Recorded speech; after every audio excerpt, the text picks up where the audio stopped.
Quando a gente fala aí sobre produtividade hoje, né? A gente depende muito da nossa gestão, depende muito da inovação, né? Porque os desafios, eles sempre vão surgir, né? Cada época é um desafio, né? Tem hora que o desafio é clima, tem hora que o desafio é doença, tem hora que, né? Tem hora que o desafio é mercado, né? E aquele produtor que não souber, né? Gerir aquilo ali, inovar quanto aquilo, não vai ter resultado, né? Nós vamos falar muito hoje aqui sobre adubação, mas queria deixar bem claro para vocês, a adubação, ele é apenas uma porcentagem do processo, né? Que às vezes a gente vê as pessoas venderem assim, adubação como fosse, ó, 100% do seu resultado é adubação, e não é, né?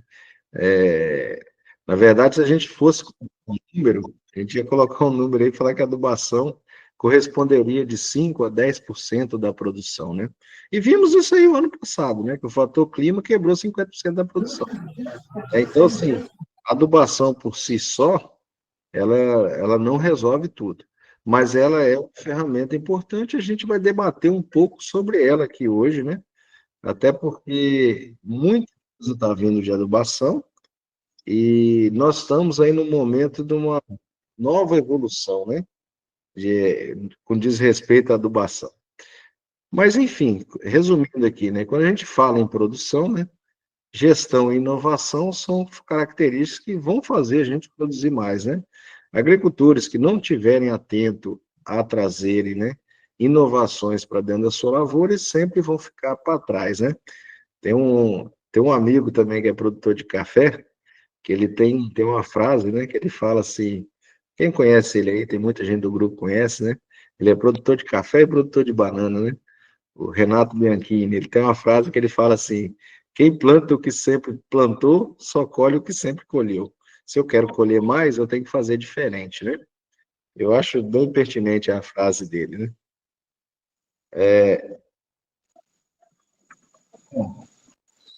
Quanto custa deixar de colher 1 litro por planta, né? Quanto que sai esse custo para nós, né? A gente às vezes não tem essa noção, mas nós estamos vendo aí café hoje, né? A gente vai no campo, né? Onde você vai dar uma olhada no chumbinho e você olha que aquele chumbinho está todo solto, né? Nós já sabemos que tem uma quebra de safra aí para o ano que vem, né? Ainda não estimamos quanto, mas sabemos que ela é bem representativa. Alguns falam em 15%, outros falam em 20%, né? Mas até dezembro, que é o mês que o café define o que vai segurar, ainda tem muita água para rolar, né? Pode ser positivo, quanto pode ser negativo, né? E aqui só para um exercício, né? A gente faz um exercício rápido aí, onde a gente faz uma continha rápida, né?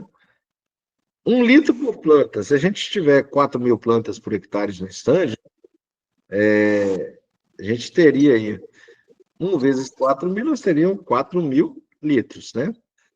Considerando, né, que cada saco tem o saco maduro de 80 litros, então me daria 50 sacos maduros. Considerando a média aí de conversão aí, né, de 4 sacos para dar uma saca limpa, eu perderia 12 sacas limpas, 12,5 sacas limpas. Em dinheiro, hoje isso daria, aí, considerando um café de 1.400, 17.500. Então, 1 litro por planta, né, é um número que representa um número gigante no final, né? Ele não é pequeno. Parece ser, assim, mas você está exagerando, né? Porque 1 litro, a gente fala de café produzido de 9 até 12 litros por planta, né? Isso é um exagero, mas não é. Você vai fazer uma conta ao contrário, quer ver? Vou fazer uma conta aqui ao contrário. Eu vou pegar a calculadora, só para a gente fazer a conta. Vamos fazer uma conta ao contrário. Nós falamos 4.000 litros ali, né? 4.000 vezes 900 grãos para 1 litro, vezes 900. Dariam 3.600.000 grãos, né? Se a gente considerar que cada pé de café tem 40 ramas, eu vou dividir por 40, certo? Se eu considerar que cada pé de café tem uma média aí de 10 rosetas, eu vou dividir 10 rosetas. Eu vou ter uma média de uma perca de 2 grãos, ponto 25. Quer dizer que menos de 3 grãos por roseta já vai me dar uma perca de 1 litro por planta. E é muito fácil perder 1 grão por roseta, né? Isso é perder 3 grãos por roseta. Isso é muito simples. Então, tudo que a gente conseguir fazer para poder segurar aqueles 3 grãos a mais por roseta, a gente vai ter, no final, um resultado no preço de café de hoje de R$ 17.500, né? Então, isso por si só começa a entender por que alguns têm resultados diferentes dos outros, né? Bom, dando sequência, né? O que eu posso fazer para aumentar esse 1 litro por planta, né? Quais são os fatores que afetam a produtividade?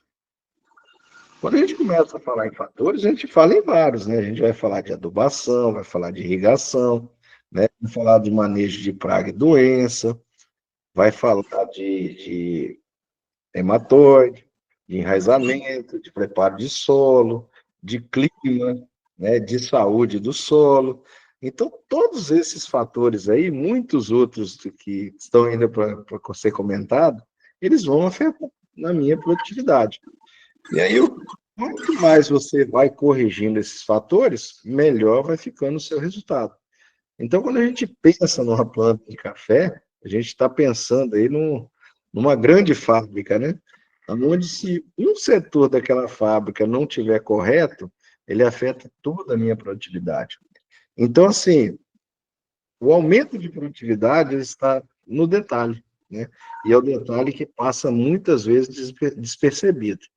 Falo isso eu porque assim, a gente viveu isso aí no último ano de forma bem clássica, né?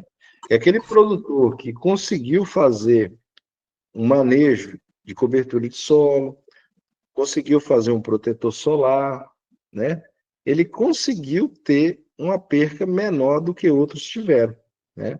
E a gente vê assim coisas às vezes absurdas, né? Que às vezes um protetor solar aí a pessoa conseguiu ter 25% a mais de safra, né, de produção naquele talhão que ele tratou, né?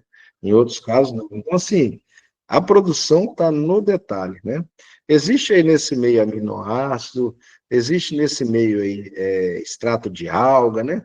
São todas tecnologias que estão hoje aí disponíveis, mas que não têm sido amplamente aplicadas ou aplicadas de forma correta, né?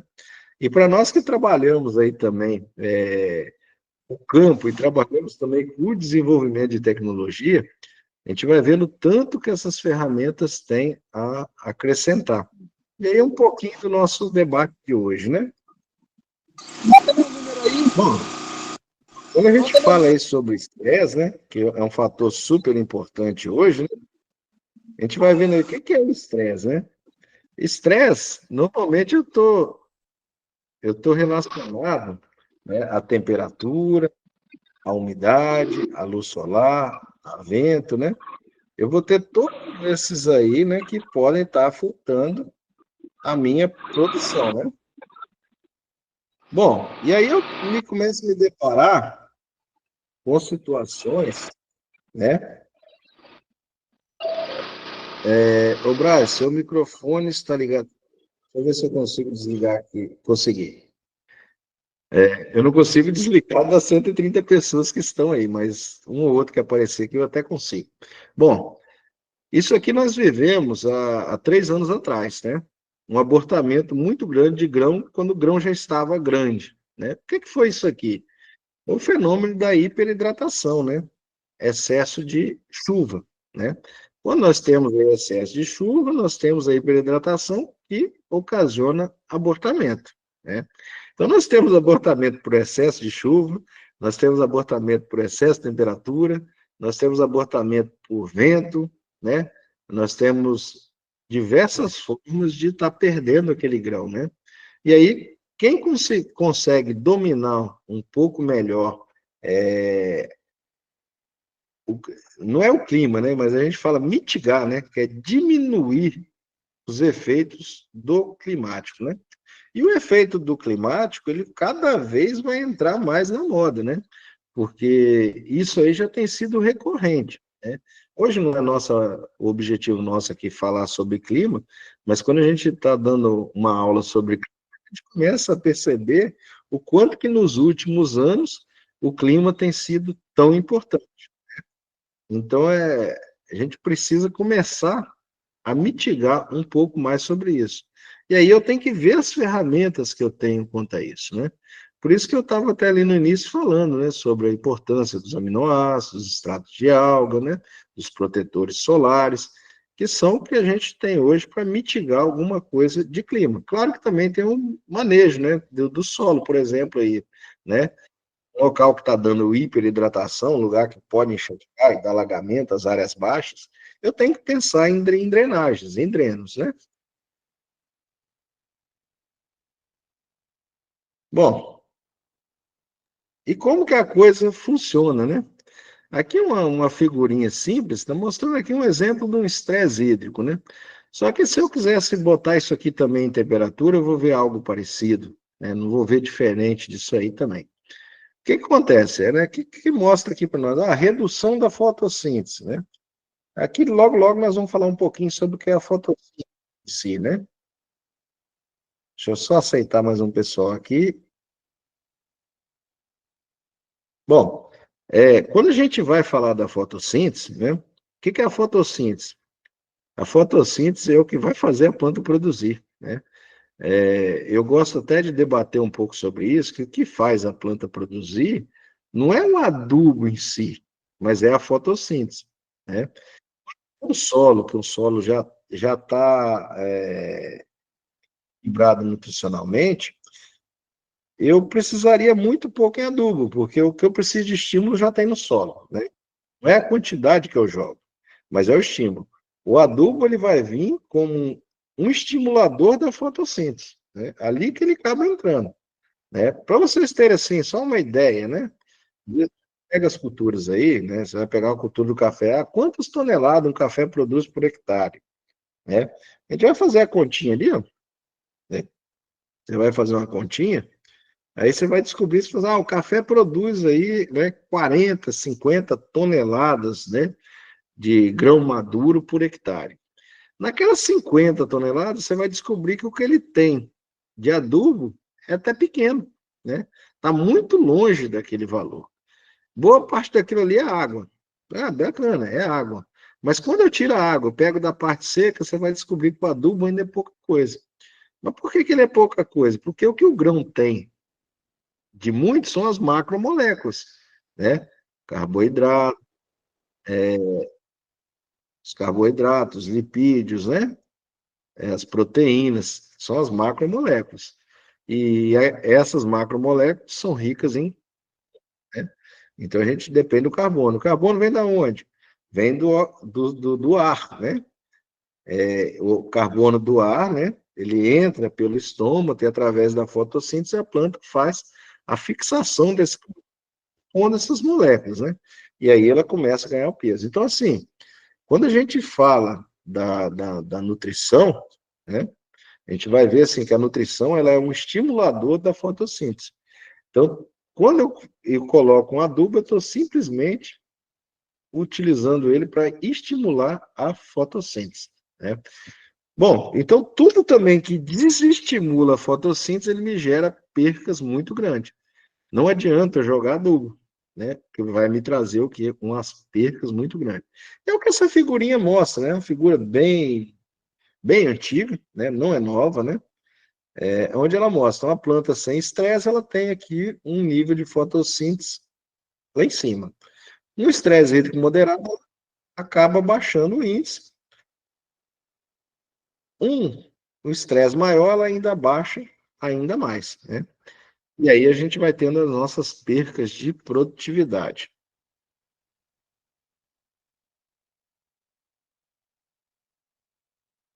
Bom, e aí a gente vem falando também o quê? Das altas temperaturas, né? As altas temperaturas, elas afetam diretamente a fotossíntese e também afetam as reações metabólicas, né? Por isso são tão desastrosas, né? Como é que a planta percebe essa alta temperatura? Na verdade, eu vou fazer diferente, né? Vou fazer a pergunta diferente. Aonde que a planta sente o estresse, né? Aonde começa o estresse? O estresse, ele sempre vai começar nos pontos de crescimento, né? E aonde que é o ponto de crescimento? São as gemas, né? São as gemas. E no café eu tenho as gemas dos ramos laterais, né? Os plagiotrópicos, e tem as gemas dos ramos verticais, que são os lototrópicos. Mas também tem as gemas nas raízes, né? E ali que as gemas, as pontas das raízes, que são os pontos de crescimento. Então, assim, as pontas das raízes, ou também chamado de coifas, são de crescimento, assim como as gemas, né? Que são pontos de crescimento. E é ali que começa o estresse, né? Ali é o primeiro lugarzinho que ela sente o estresse.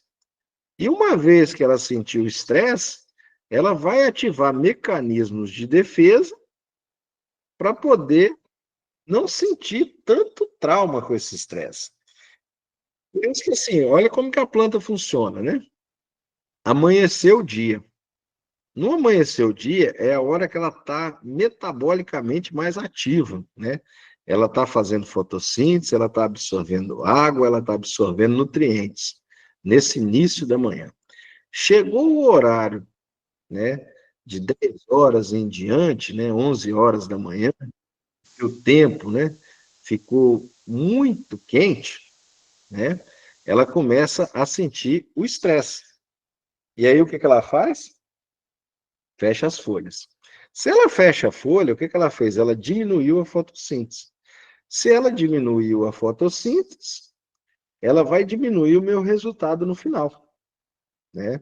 Eu vou ter menos produção, eu vou afetar a produção. Então, assim, o fator estresse é um fator, né, que a gente tem visto aí a importância muito grande que ele tem tido, né, nas nossas produtividades. Até maior hoje do que a gente fala aí da adubação, né? Acaba sendo até maior do que a adubação. Olha que eu vou falar hoje sobre adubação, não estou tirando o mérito da adubação, mas eu estou querendo dizer que o estresse ele tem sido um fator de destaque muito grande. Então, quanto mais a gente conseguir prolongar o período de fotossíntese pela manhã, melhor vai ficar o meu resultado, né? E aí começa tudo, né? O processo começa todo aí. Mas isso eu estou falando só do clima? Não, eu estou falando lá de baixo também. Lembra que começa lá na raiz também? Né? Que lá também tem ponto de crescimento. Ó, só de curiosidade, né? Eu planto uma semente. Qual a primeira parte que cresce? Raiz. Primeira parte que cresce quando eu planto uma semente é raiz. Depois que ela vai crescer a parte aérea. Então, assim, tudo começa lá na raiz, né? Eu tive qualquer problema no sistema radicular, eu vou afetar lá em cima. Afetei lá em cima, afeta minha produção. Afetei na raiz, afeta lá em cima. Tanto é que, assim, o primeiro hormônio que ela começa a produzir ali são as citocininas, né? E aí a citocinina vai lá para cima, cresce, produz auxina, produz uma raiz e vai circulando dessa forma, né? Bom, só para resumir, né, um pouquinho disso aí. Então, o fator climático, ele começa a tomar um grande arranque aí nas minhas produtividades, né? A gente começa a ver isso aí o tempo todo.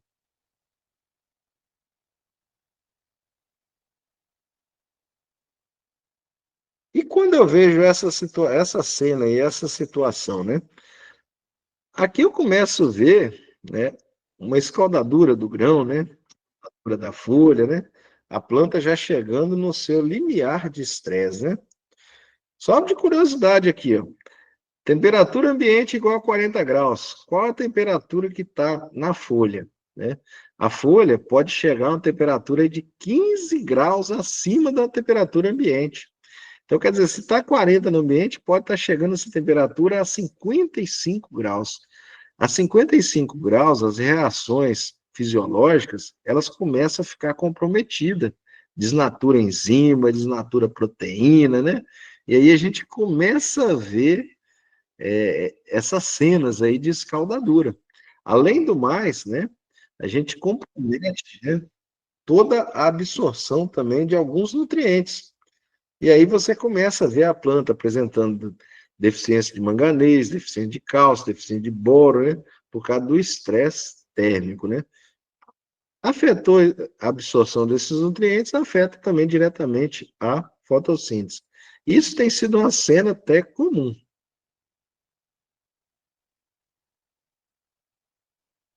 Bom, aqui é só um exemplo para a gente ver, né? Que eu acho importante, antes da gente falar de adubação, a gente falar um pouquinho desses fatores climáticos que têm afetado tanto a nossa produção, né? Aqui uma figura uma figura que mostra, né? Um solo que está descoberto, né? A temperatura aqui deu 46 graus.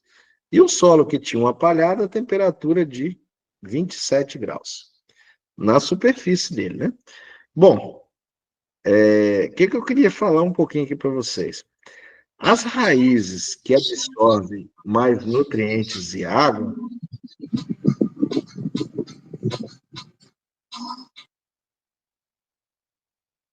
as raízes que mais absorvem nutrientes e água são as radicelas, né? Aquelas raízes fininhas, né? É nelas que estão os pelos, né? Absorventes, né? Então, assim, as radicelas são as que mais têm função de Uhum. absorver água e nutrientes, né? Fato curioso, se a temperatura passa de 25 graus, eu começo já a ter morte de radicela. Eu já começo a ter morte de radicela. Simplesmente só da temperatura passar de 25 graus.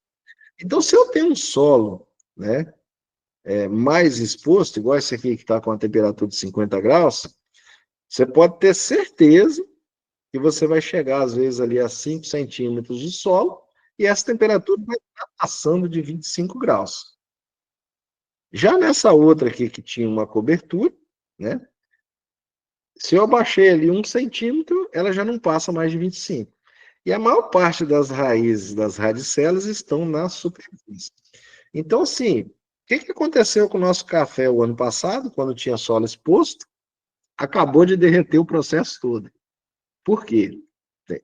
Ondas de calor, né? Temperaturas foram lá em cima, mataram as radicelas, eu não absorvia nem nutriente, nem água, além de eu estar estressado, não estar crescendo, e não estou respondendo os meus mecanismos de defesa para poder sair do estresse, aprofundar a raiz, porque a planta precisa primeiro produzir energia para crescer também, né? Se eu afetei o processo, a coisa não flui. Por isso que áreas adensadas sofreram um pouco menos com temperatura, né?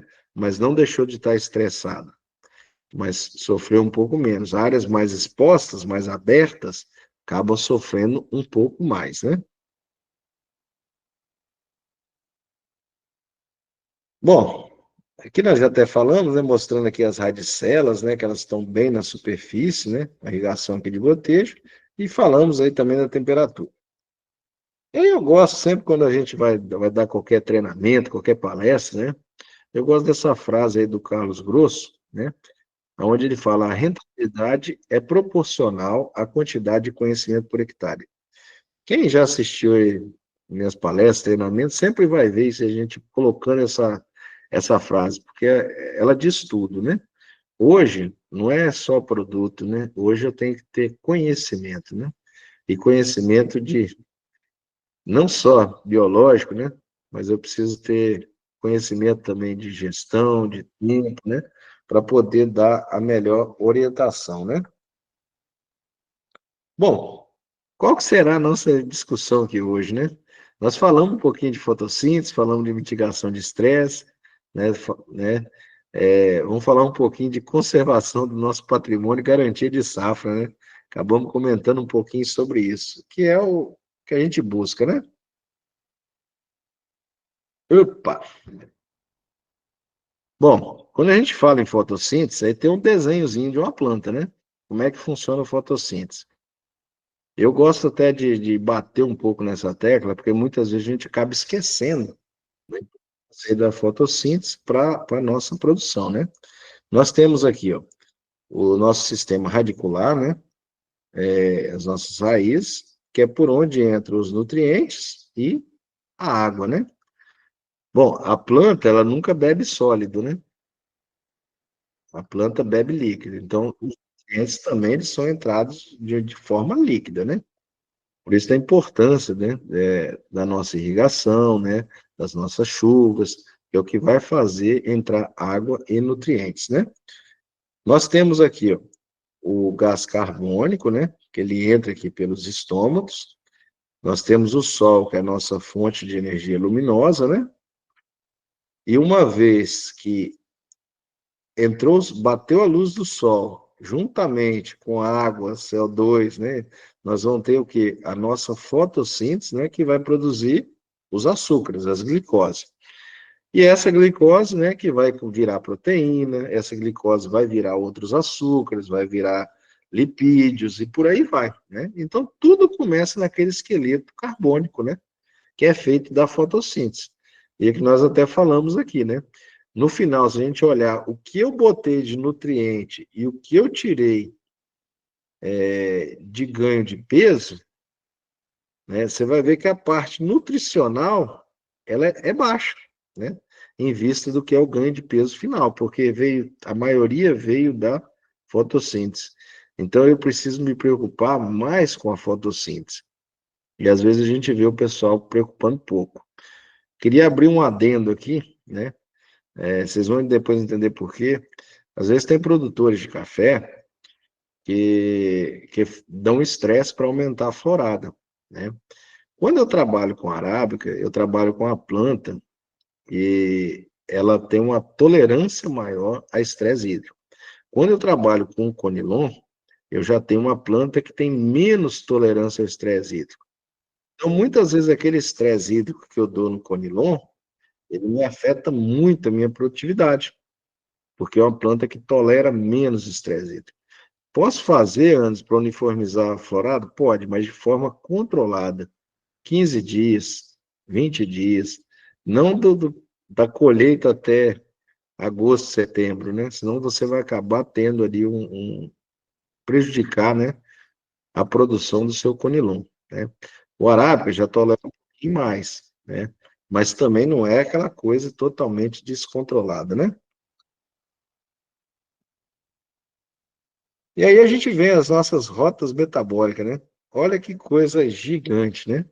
É por isso que a gente fala que às vezes a planta é uma indústria, né? Que isso aí está mostrando? Você está mostrando cada elemento, né? Cada molécula, como que ela é formada, né? Como é que é essa rota. Então, os processos aí são processos totalmente interligados, né? Eles são interligados, esses processos. Uma coisa que faltou, vai tudo por água abaixo. Então, às vezes, a minha limitação, ela está simplesmente num detalhe, né? E aí, o que faz a gente produzir ou garantir a nossa safra são detalhes, né? Mas eu não vou ficar traçando essa rota aqui, até porque não é o objetivo, né? Mas é só para mostrar que o sistema é um pouco mais complexo. Mas eu queria chamar atenção para aqui, ó. Eu acho que isso é. Para mim, essas próximas figuras aqui são as mais importantes que nós vamos debater aqui hoje, tá? Entendeu isso aqui? Eu tenho certeza que todo mundo vai melhorar já o seu resultado. Nós temos aí uma faixa verde, né? A gente fala aí de gol, siga, né? E uma faixa vermelha que a gente fala pare, né? Ou stop, né? O que está mostrando isso aqui? A planta de agosto em diante, ela está na faixa verde. Quer dizer que ela está o quê? Crescendo, né? Ela está metabolicamente muito ativa. Quando eu entro aqui de meados de abril até a colheita aí, eu estou na fase que ela para o crescimento, né? Ela diminui o seu metabolismo. Então, assim, eu preciso entender essas fases para mim saber como manejar, né?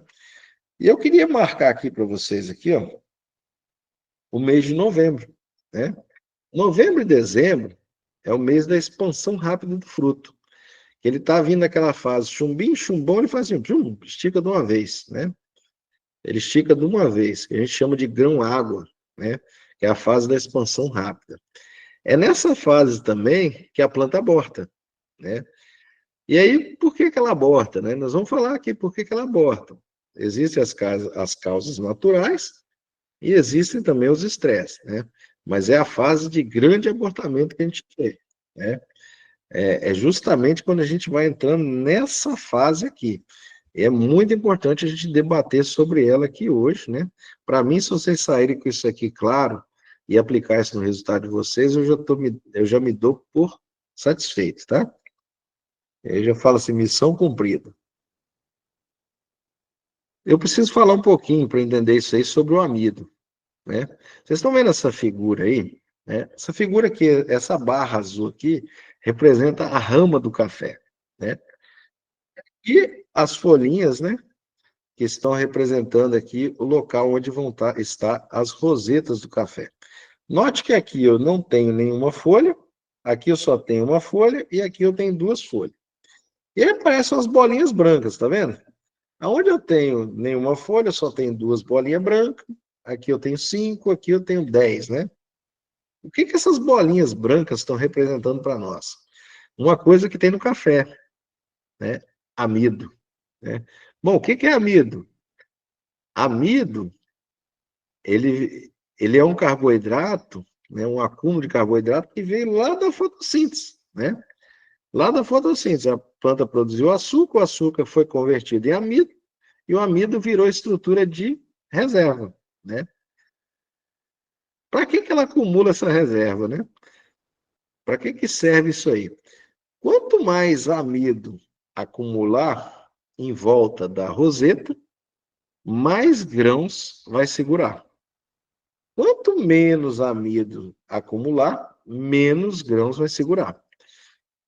Então, note, imagina agora a florada. Eu dei uma florada grande aqui, ó. Só tem duas bolinhas de amido. Sabe quantos grãos vai ficar ali? Muito pouco. Aqui, mais ou menos. Aqui já vai ficar cheio, né? Ou você está dizendo que só a presença de folha já basta? Não. Eu estou dizendo que onde tem mais folha, tem mais fotossíntese, tem mais amido, né? Mas não é por si só, porque eu tenho fatores que afetam a fotossíntese. Não adianta eu ter folha e ela não está fotossinteticamente ativa, né? Por isso que o estresse faz a diferença, né? Planta que está aqui estressada, ela não vai estar produzindo fotossíntese, não vai estar acumulando amido, vai segurar pouco grão, vai formar grão miúdo, né? Você vai ter essa série de informações. Por isso que estresse tornou papel fundamental na vida do cafeicultor. Então, hoje eu penso adubação, praga e doença, irrigação e estresse, né? Isso aí foi mais uma conta que apareceu para nós. Hoje temos que aprender a lidar também com o estresse. Mas não é o nosso objetivo aqui hoje, é também falar da nutrição, né? Então, assim, quanto mais amido a planta produz, mais grãos ela vai segurar, certo? Vamos dando sequência aí. É. Ao longo do ano, como que acontece isso aí, né? Nota que aqui, ó, agosto, eu venho de julho aqui, ó, com muito pouco amido, né? Eu venho com muito pouco amido, e quando entro aqui, ó, agosto em diante, eu começo a ter um acúmulo grande de amido, né? Nota que de janeiro em diante esse amido começa a diminuir. Por quê? Porque ela está na fase que de enchimento de grão. Ela começa a jogar aquele amido que estava lá na rama para o grão, né? O objetivo todo daquele amido era o grão, né? Entendendo o comportamento da planta. Eu saí daqui da colheita, começa a acumular amido. Cheguei em novembro aqui, dezembro, acumulei muito amido, vou segurar muito grão. Acumulei pouco, eu vou o quê? Abortar. Vou jogar um monte de grão no chão. Imagina agora aquele agricultor. Colheu café, não desramou, não irrigou, a planta ficou estressada aqui. Setembro choveu, ela floriu. Ela já não tem tempo para acumular muito amido. O que ela vai fazer? Abortar. Pensa agora naquele outro agricultor. Colhi café, antecipei a desrama e a poda. Eu pego essa linha verde aqui e arrasto para cá. Ó. Ela já fica mais ativa. Ficou mais ativa, eu tenho mais tempo para acumular amido. Vim aqui, fiz a minha nutrição, fiz meus foliares, fiz meus aminoácidos. Eu vou chegar aqui em novembro, ó, tinindo de amido, eu vou estar segurando bastante grão. Não fiz isso aí, vou perder muito grão. Né? Bom, aí eu cheguei em janeiro, comecei a consumir amido para encher o grão. Se cheguei aqui em fevereiro, março, ela percebeu que ela não vai dar conta de encher o grão, ela já não aborta. A prioridade dela é o grão.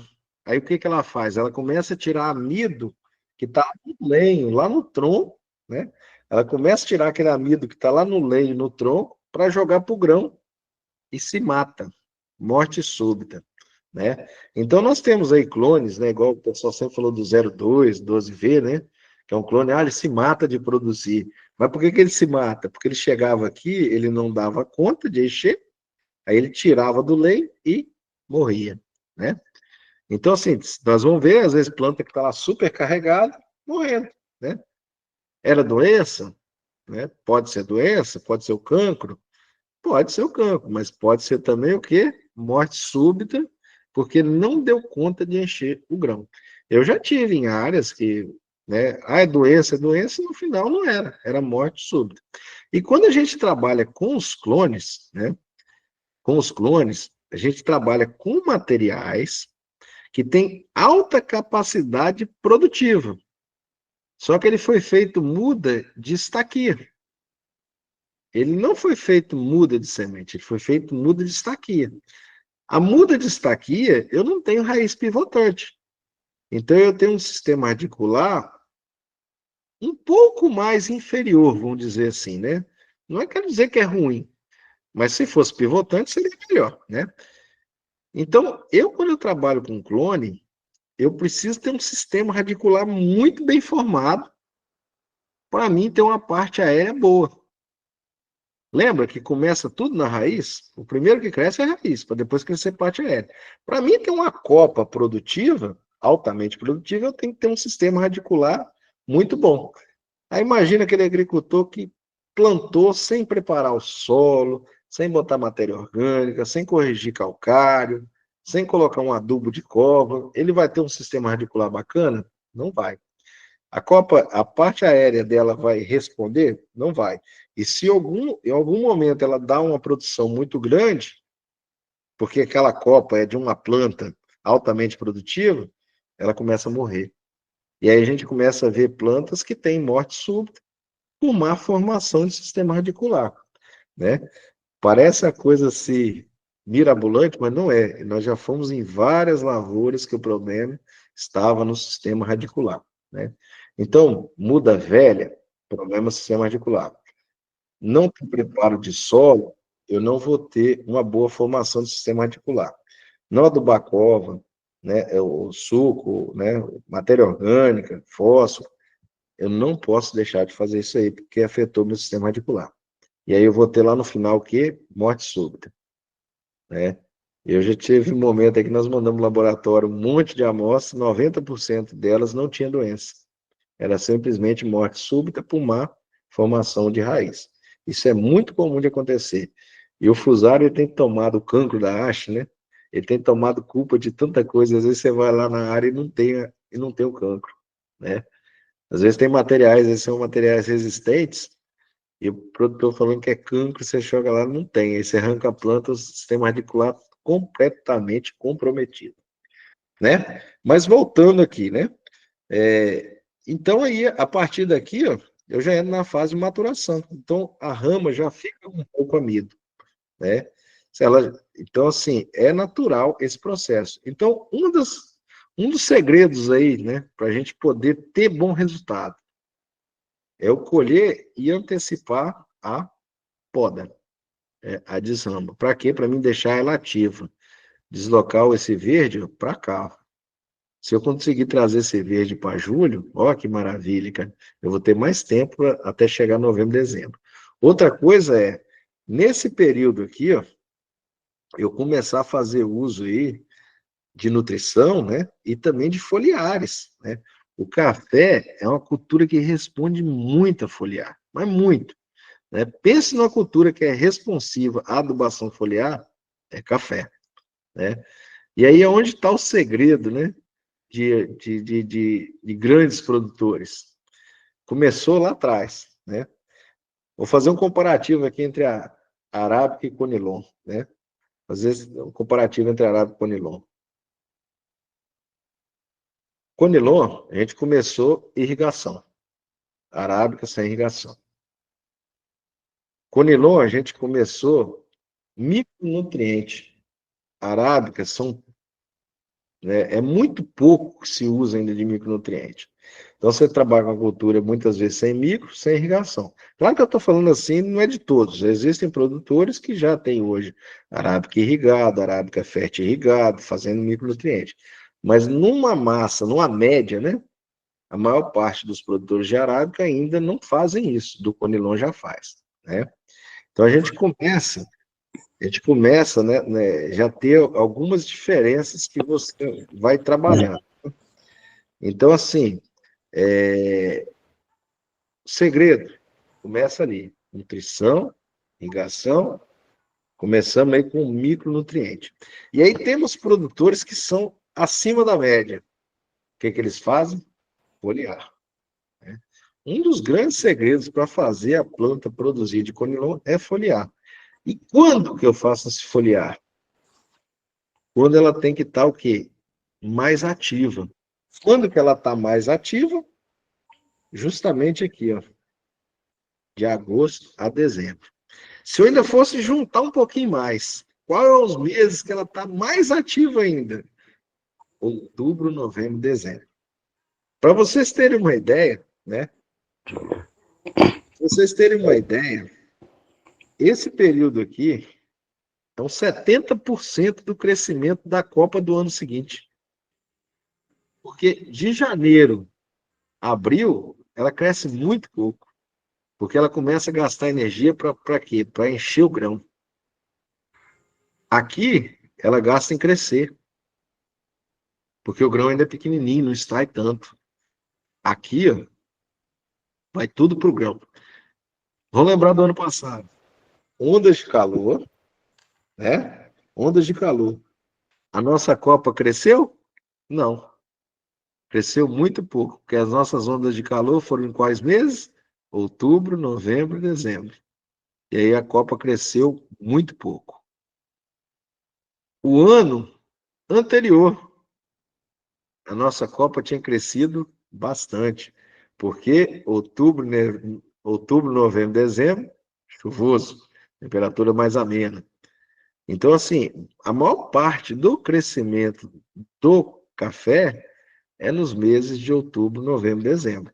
Isso aí tem pesquisas que mostram, né, que fizeram essas medições, e a gente vê esses picos de crescimento justamente aqui, ó, justamente nesse período, é o pico de crescimento da planta.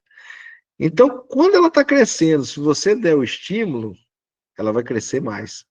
Por isso a importância da gente trazer o foliar para esse período, né? A gente tem que entrar com as nossas adubações foliares, os nossos estimulantes, nossos aminoácidos, né? Justamente nesse período. Também é o período que eu tenho que protegê-la mais, né? Se eu tenho qualquer medida de estresse aqui, eu tenho que tentar mitigar ele, né? Existem, né, diversas tecnologias aí no mercado, né? Para tudo tem tecnologia, né, para você usar. Você tem tecnologia para estresse hídrico, você tem tecnologia para proteção solar, para de nutrientes para poder diminuir o estresse, para aumentar a cotina, né? E por aí vai, cara. Tem diversas tecnologias no mercado. Só que a gente tem que saber o momento de usar, né? Então aqui nós estamos justamente no momento crucial, né? E aí hoje está se falando que já está caindo muito chumbinho, porque ó, olha onde a gente teve estresse, aqui. Então, o produtor que já trabalhou naquele estresse, com certeza ele vai perder menos. Tá? Bom, claro que, ô, Anderson, mas você está falando que janeiro, que é o mês quente, não vai afetar? Vai. Só que janeiro é mais escaldadura, né? Já é outra perca, né? Igual estão se falando aí que esse ano vai ter um janeiro muito quente, o que que eu vou ter lá? Escaldadura. Eu vou ter queima do grão, queima de parte aérea, né? É o que vai vir. Então, tudo que eu fizer para diminuir aquele estresse vai ser positivo, tá?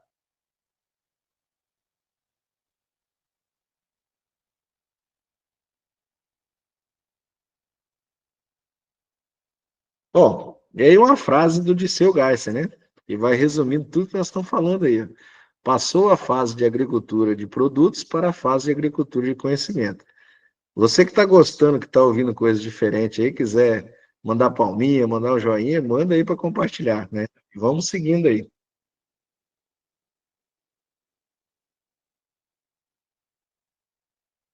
Bom, e aí vamos falar então hoje, como eu prometi que a gente ia falar de nutrição, né? Nós vamos falar sobre a nutrição, né?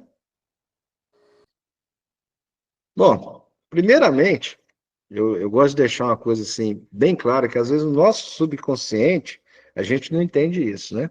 A gente às vezes vai no vizinho, vê um resultado do vizinho e a gente quer ter o resultado igual. E aí, qual produto você usou?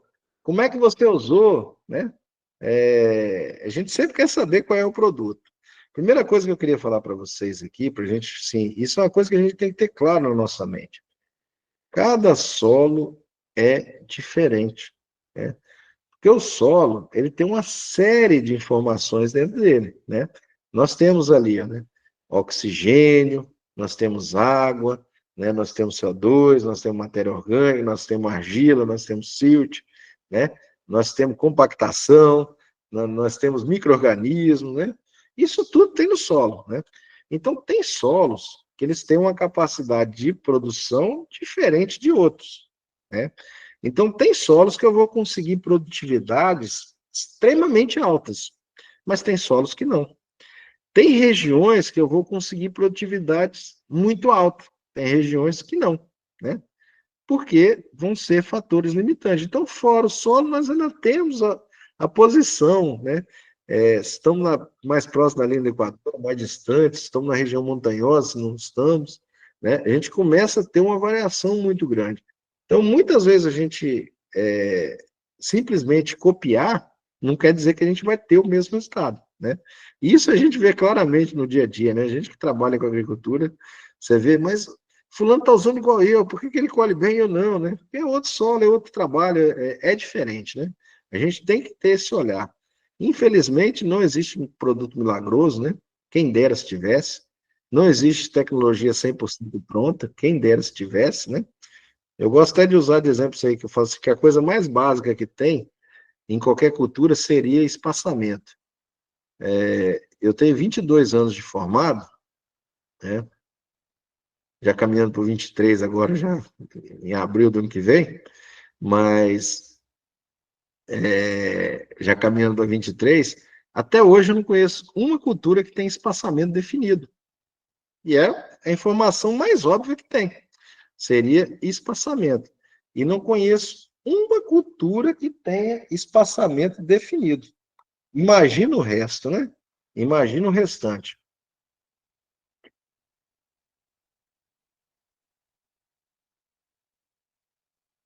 Só parei para tomar uma aguinha porque estava já a garganta bem seca. Mas vamos lá. Então, assim, já entendemos aí que o solo ele é bem diverso, né? Quando a gente fala adubação, na nossa cabeça, a primeira coisa que vem é a adubação química, né? A primeira coisa, são os nossos formulados, né? Que a gente usa, os nossos nitratos, né? Os nossos cloretos, sulfatos, ureia, né? É a nossa adubação química, né? Bom, nós aprendemos que o químico, né? Ele também é esse estímulo, a planta absorve e aí responde. Por isso foi tão difundido, né? Mas, tirando um pouquinho a adubação química, eu tenho um outro fator aí, ó, que hoje está entrando em alta, que é a nossa adubação biológica, né? Nossa adubação biológica são o quê? Os nossos micro-organismos, né? Isso aí está entrando em alta, está crescente e vai crescer ainda mais. Para vocês terem uma ideia, eu gosto de usar um exemplo, assim, mas é um exemplo assim, que muitas pessoas já conhecem, né? Para alguns vai ser repetitivo, mas aqueles que não conhecem, a gente tem que usar o exemplo. É a nossa soja, né? A soja hoje não gasta 1 grama de nitrogênio, ou quer dizer, de ureia, de nitrato. A gente não usa adubação química em soja. Por quê? Ela é toda biológica no nitrogênio. Ela é 100% biológica, né? Como é que faz? Pega-se a semente de soja, trata-se com um micro-organismo, que chama rizóbio, bradyrrizóbio, né? Rizóbio no feijão, bradyrrizóbio na soja, né?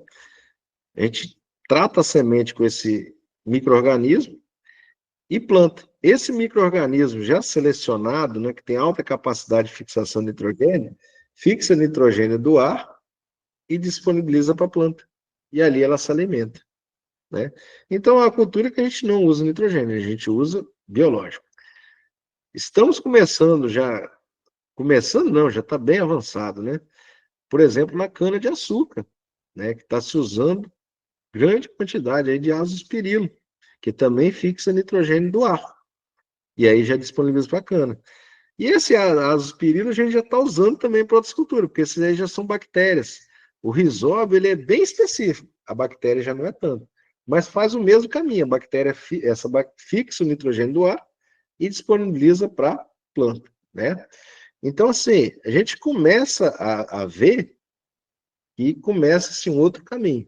E aí tem produtos hoje já no mercado, solubilizadores de fósforo, né, e por aí vai. Então, a adubação, ela tem a química, mas já está começando a crescer a biológica. Só para poder chegar um pouquinho para vocês assim, entenderem o processo. Qual que é a raiz que a gente falou que mais absorve? Qual que é a raiz que mais sente o estresse? As radicelas. Quem morre com excesso de salinidade? Radicela.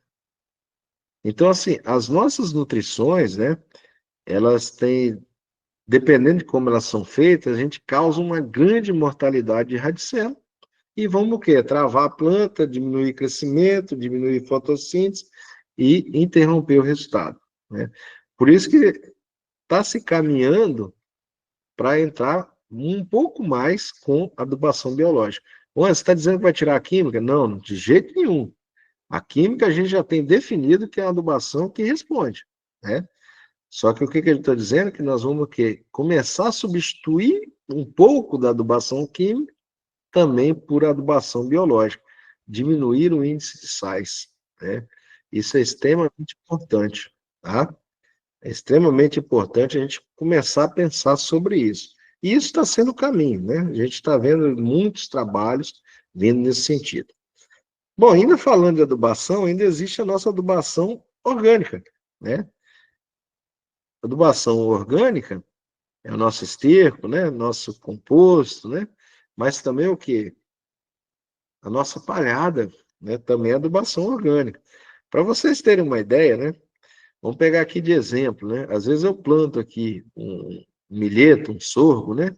Eu consigo incorporar 80, 100 toneladas de carbono, de palhada, né? Para mim poder incorporar isso aí em esterco, eu não consigo, né? Porque, primeiro, que eu não vou ter dinheiro para botar esse tanto de matéria seca, né? Igual eu coloco com a planta de cobertura. E na outra eu carreguei o quê? Semente, né? Trabalhei com coisa muito mais leve. Então, né, a gente vê isso aí, parece uma coisa de outro mundo, cara, mas na verdade não é. Quando nós estávamos falando lá, quando a gente vai para a nossa produção de grãos no Brasil hoje, né, a maior parte dela hoje é para o sistema de plantio direto, incorporação de palhada, que é o que vem melhorando os nossos resultados. É o que faz a planta tolerar mais a diversidade climática, né? Porque vai ser menos solo esquentando, menos raiz morrendo, né? Isso aí, ninguém se discute isso aí nas grandes culturas, né? Na soja, no algodão, no milho, porque isso aí já virou prática rotineira. Quando a gente vem ainda para a nossa cafeicultura, muitas vezes a gente ainda está buscando aquele herbicida de 8 meses, manter aquele terreno limpo, né? Compara uma cultura com outra, você vê que a gente está um pouco atrasado. Quem tolera mais mata, a soja ou o café, né? Sem dúvida é o café, né? Soja é uma cultura que tolerar muito menos. Então, vem se fazendo as palhadas. Você está dizendo, não, na soja eu uso herbicida também, né? Só que pensando sempre em formar palhada, né? Às vezes no café a gente pensa em formar terreiro, né? Às vezes é a forma que a gente vai pensando. E aquilo ali é uma forma de aumentar matéria orgânica, né? Fazer adubação orgânica. Resumindo, qual seria o melhor sistema de adubação, né? Pensando na planta, orgânica, biológica ou química? Os três. Se eu conseguisse botar uma parte de adubação química, uma parte de adubação biológica, uma parte de adubação orgânica, com certeza eu vou ter o melhor resultado, né? Porque eu começo a ter a integração do processo. E aí eu começo a melhorar o resultado. Eu gosto muito de bater aqui na matéria orgânica, igual a gente está aqui, assim, né? A mãozinha ali com o composto, porque a matéria orgânica, o ácido úmico, o ácido fúvico presente ali, eles estimulam a planta, né? Estimulam a enraizar, estimulam a crescer, né? Eles quelatizam, disponibilizam alguns nutrientes. Então, assim, tem uma série de efeitos que eles trazem também. Por isso a gente também vê aí, né, o quanto que o uso aí de material orgânico aí compostado tem entrado no mercado, né? Na forma de organomineral, na forma de composto, né? Então a gente começa a integrar um pouco mais, né? E aí a gente vai entendendo que o processo ele é um pouco mais de integração dos sistemas de adubação, né?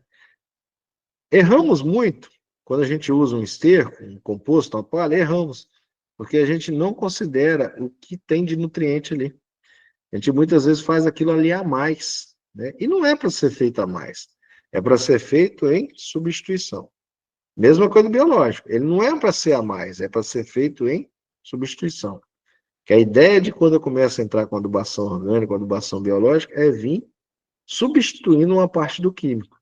Para que isso? Para mim diminuir lá no final a minha salinidade e matar menos radicela. Aqui uma outra figura, né? Onde a gente mostra que, por que soja? Porque tudo quanto é tecnologia, quando ela surge, né? Se eu fui lá e desenvolvi aqui uma tecnologia, eu vou querer testá-la primeiro em quê? Soja, cara, é o maior mercado, né? Então, é sempre, tudo que vem desenvolvido, sempre pensa primeiro em soja, né? Depois vai vindo as outras cadeias.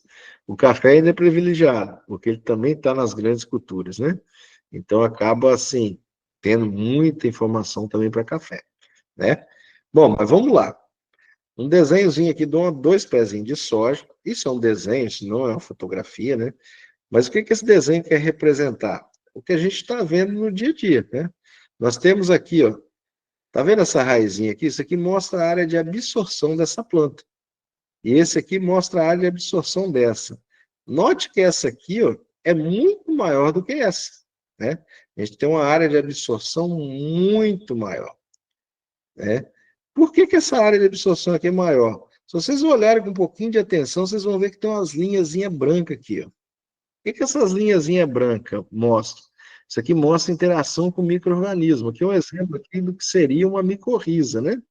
Seria um fungo, né, que se associa à raiz, ajuda a planta a absorver, às vezes, um fósforo que está aqui longe, né? E trazer para a raiz da planta poder comer, né? Então, esses micro-organismos começam a fazer essa interação, né? É onde eles têm, né, o crescimento deles, eles vão lá, buscam nutriente, água, né, e traz para a planta. Então, a planta que tem uma relação com o micro-organismo, ela consegue explorar uma área de solo maior. Se ela consegue explorar uma área de solo maior, consequentemente, ela vai crescer mais, ela vai produzir mais, ela vai tolerar mais estresse hídrico, né? Se eu viesse aqui e passasse um herbicida, com certeza ela vai sentir menos, porque ela tem aquele micro-organismo associado que vai conseguir buscar mais, né? Então, assim, é uma série de informações, né? No qual a gente começa a ver aonde vêm as diferenças, né? E aqui eu queria pegar aqui, já que nós entramos um pouquinho nessa parte de biologia, né? Mostrar isso aqui tem na internet, né? Você entrar lá no site da Laborsolo, você vai encontrar isso aqui. Eu estou mostrando aqui. Eu tirei, inclusive, do site deles, né? Aqui eles mostram aqui, ó, uma área de cultivo, né? Onde eu tenho 3 áreas aqui, a área H, área I e área J. Soja no ano de 2019 a 2020 e milho de 20 a 21, né?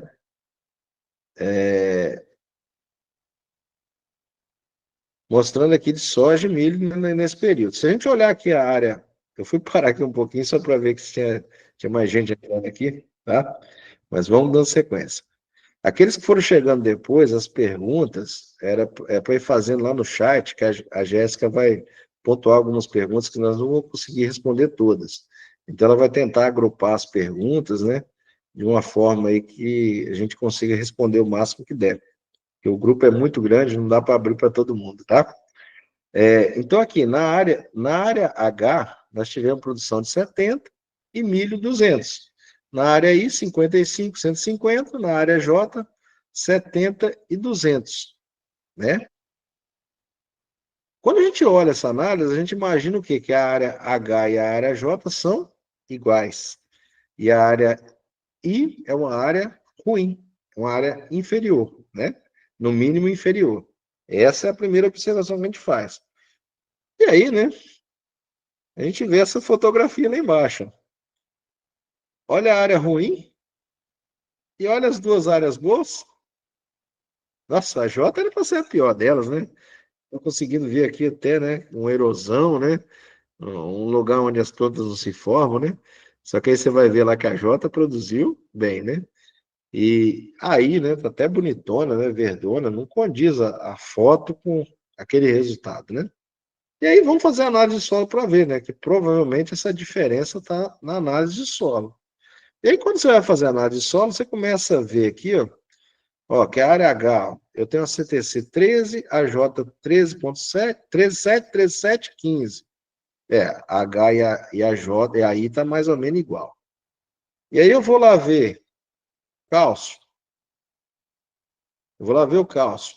53, 57 e 62. Uai, mas H e o cálcio já está melhor na I, né? Vamos ver o magnésio. 14, 12, 10. Não, aí a J já é pior. Potássio. Opa, potássio aí já é melhor. Bom, mas enfim, não precisa ficar debatendo todos. Se vocês pegarem depois isso aqui e olhar, isso aí tem lá no site da Labossol, vocês conseguem ver esse trabalho lá. A análise de solo não vai explicar essa diferença de produtividade. Tem alguns quesitos aí tá melhor, outros quesitos pior, mas não explica a diferença de produtividade. E aí, né, vem um trabalho novo, né, que é o que a gente começa a ver hoje. Tem uma análise que ela chama BioAS, né, que foi até desenvolvido pela Embrapa, né, no qual a BioAS, o que ela mostra para nós, né? Ela mede duas enzimas no solo, beta-glicosidase e arilsulfatase, né? E que essas enzimas são indicativos da atividade biológica do solo. E aí faz uma relação, né? De uma sobre a outra, né? E aí gera um índice, né? Isso aqui é só a divisão, né? Faz a divisão de uma com a outra e cria um índice, né? Na tabela da própria Embrapa, ela coloca, né? O índice, e aí tem uma referência, né? Então, assim, quando a gente faz o índice das 3 áreas, a gente descobre o quê? Que a área H ela tem um índice elevado, a área J, apesar da gente ver aquela erosão, tem um índice muito elevado de atividade biológica, né? De atividade dessas enzimas, né? Dessas enzimas. Enquanto a área I tem uma atividade baixa, né? E aí explica, né? Consegue explicar, através da atividade biológica ou da atividade enzimática, que o solo I é menos produtivo, porque tem menos ação de micro-organismos. Parece loucura, né? Mas o mundo inteiro estão criando índices para medir a vida do solo, porque percebeu-se que o grande diferencial em produtividade está na vida do solo. E aí a gente começa a entender por que tem agricultores que são acima da média, porque fazem um trabalho melhor, né, quanto à vida do solo, ou manejo do solo. Então, eu manejar corretamente o solo, a vida do solo, eu começo a ter tendências a melhores resultados, né? Porque eu aproveito melhor o adubo, eu aproveito melhor a água, eu aumento a resistência da planta. E aí a gente começa a entender que existe, né, um papel fundamental também dos micro-organismos. Que é só uma fotinha mostrando aqui a micorriza, né, que ficava associada à raiz. Bom, olha essa aqui que legal, né? Isso aqui é uma matéria de 2017, né? Cientistas usam bactérias para ajudar a planta a resistir à seca, né? Hoje nós vamos ver essa bactéria em muitos produtos comerciais, né? O que eles fizeram, né? Isso aí é uma bactéria que chama Bacillus aryabhatae, né? Eles pegaram o cacto, né? Lá do Nordeste, né? Cacto, né? E isolaram a bactéria que era associada à raiz de cacto, né? E essa bactéria aí, né? Batizada com o nome de Bacillus aryabhatae. Será que essa bactéria ela confere resistência a estresse hídrico, né? Será que ela tem essa capacidade de conferir resistência a estresse hídrico? Vamos avaliar. Pegou, cultivou planta de soja, né? No vaso, né? Aqui irrigado com água, aqui irrigado com água com bactéria, certo? Então eu ia irrigando só com água, irrigando água com bactéria. Deixei as plantas crescerem e a partir daí falou assim: agora vamos tirar a água. Não irriga mais ninguém. Aonde era só com água, esturricou. Aonde tinha bactéria, manteu viva, né? Mostrando o que que essa bactéria ela ajuda a planta a resistir à seca, né? Essa bactéria hoje é usada não só para isso, descobriu também que ela tem função de fazer a planta crescer, promove mais crescimento, a planta desenvolve melhor, mais vigor, né? Por isso que está vindo aí muitos produtos aí biológicos, né? Sempre com um pouquinho também da pegada de Bacillus aryabhatae. Mas note que um micro-organismo pode te conferir a resistência, né? Bom, olha como é que a coisa é, né? Nós passamos, né? Aqui na pouco tempo aí na região que eu moro, né? Mas isso aí a gente viu já nas matérias de jornal que está espalhado em diversas regiões do Brasil. Nós tivemos aí uns surtos, né? De nós tivemos um surto aí de uma virose, né? No qual dava uma diarreia, né? Uma desidratação, né? Muito grave, né? Muito severa. Quando você vai lá no médico, ele vai te passar o soro. Você vai tomar o soro. Mas esse mesmo médico, ele vai virar para você e falar assim: você vai lá e compra um Floratil, né? Mas o que é o Floratil? Micro-organismo para recompor a flora intestinal. Nós, com a flora intestinal morta, nós estamos ferrados, nós não vivemos se não tiver a flora intestinal. A gente depende de micro-organismos para nos proporcionarem a vida, né? A vida tem que ter essa interação com os micro-organismos. É igual o boi lá com o rumen, né? Mesma coisa, se não tiver o rumen, ele não digere celulose. Ele só vive porque ele tem o rumen. O rumen são micro-organismos que ficam no estômago do boi. Se você matar aqueles micro-organismos, como é que ele vai digerir a celulose? Não vai, né? Então a gente começa a entender o quê? Que o micro-organismo ele também está associado à vida. E na planta é a mesma coisa. Por isso que práticas, né, que são muito degradativas à vida do solo interferem diretamente também no meu resultado, né? O processo é o mesmo.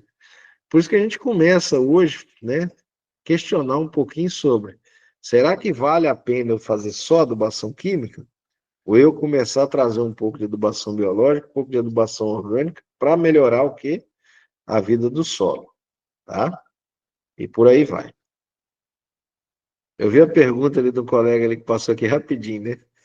Para café, tem algum resultado? Cacto e soja são plantas completamente diferentes, né? Então, assim, a gente sempre tem essa expectativa que, como deu resultado em soja e cacto era diferente, para outras culturas você também vai vendo essa resistência. É, essa é a resposta. Porque é uma resposta em plantas completamente diferentes. Então, tem diversas culturas utilizando, inclusive no café também tem se utilizado, tá? Mas nós não viemos aqui somente para falar disso aí, mas assim, eu queria deixar uma frasezinha do descobridor, né, dos micro-organismos, né? Que foi o homem que começou esses isolamentos, que é Pasteur, né? Ele fala assim, a importância dos infinitamente pequenos é infinitamente grande, né? Nós temos um papel fundamental no micro-organismo que a gente ainda não conhece 100%, mas é muito grande, né? Mas viemos falar também sobre adubo, né? Fertilidade do solo é a capacidade que o solo tem de ceder nutriente. Bom, entrando um pouquinho nessa parte aí de nutrição, né? Agora falando de nutrição, nós temos aí os macronutrientes, né?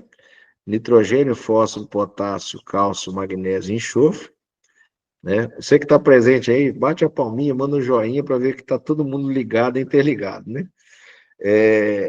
Então, quando a gente fala aí dos macronutrientes, nós resumimos aí nitrogênio, fósforo, potássio, cálcio, magnésio e enxofre.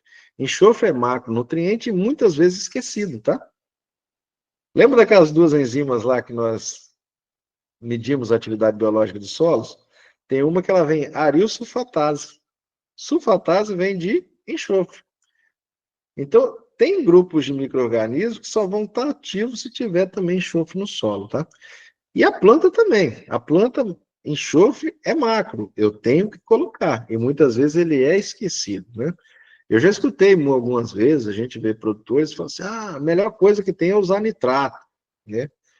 Só que se eu uso nitrato, eu também tenho que pensar, talvez, numa fonte de enxofre, num sulfato.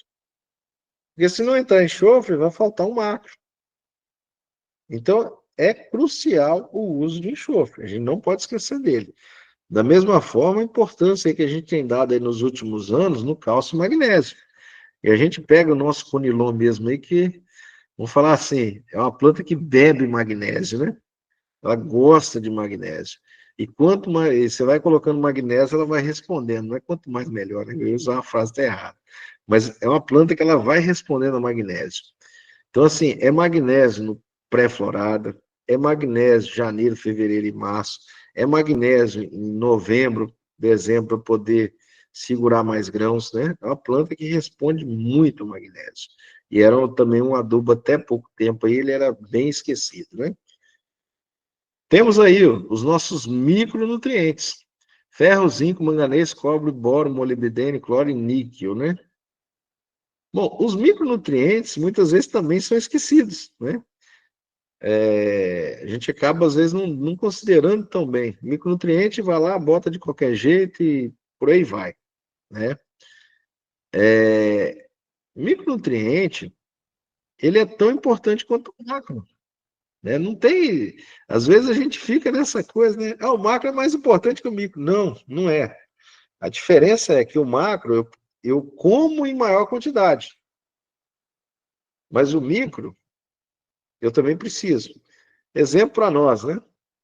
Exemplo para nós. O que adianta eu comer meu macronutriente, né? E esquecer das vitaminas? Os micronutrientes da planta é as vitaminas nossas, né? Se eu esquecer a vitamina, cara, eu vou ter uma série de problemas. A criança não vai crescer bem, não vai desenvolver resistência, pode gerar doença, né? A planta é a mesma coisa. São 14 elementos que a planta precisa, tá? São 14 nutrientes. Não tem como eu achar um formulado pronto com 14. Por isso que eu preciso análise de solo e folha. Uma dica aqui para você que quer colher muito café, né? O mínimo que a gente pede é uma análise de solo em fevereiro e uma análise de solo e folha setembro virando para outubro. Por que isso, Anderson? Em fevereiro, eu fazendo uma análise de solo, eu consigo corrigir fósforo e cálcio, que são pouco móveis,